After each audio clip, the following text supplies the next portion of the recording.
katutubong kaugalian, laro at talento ng mga taga Sadanga Mountain Province sa kanilang ika-8 Fegnash Festival. Narito ang kwento.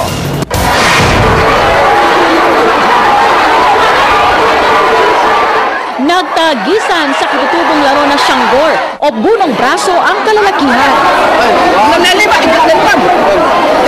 Sa initaan o paghihiwalay naman ng butil ng bigas ng palay, nagtagisa ng mga batang babae. Bahagi ito ng ika-9 na Fegnash Festival ng Sadanga Mountain Province. Fegnash ay parte ng kultura ng Sadanga.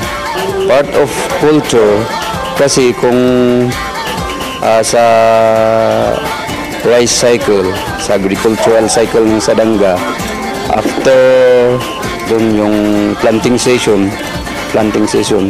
at saka yung harvest season,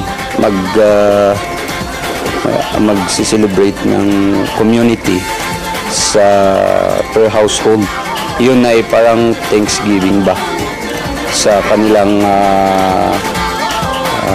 tanim. Ang 8 barangay na bumubuo sa munisipyo nakilahok sa Cultural Exposition kung saan idinaan sa pagtatanghal ang kaugalian ng bawat barangay mula sa pagtatanim ng palay, pag-aani, panguhuli ng isda sa ilog, at pagpapatulog sa bata. Nagkaroon din ng indigenous handicrafts making kung saan binigyan ng 3 oras ang mga kalahok para matapos ang kanilang obra. Gamit nila ang indigenous materials tulad ng iba't ibang uri ng ratan at kawayan. Pagalingan sa paggawa ng ragan na saknong o panghuli ng isda. Kasali sa paligsahan ang 57 taong gulang na si Joseph.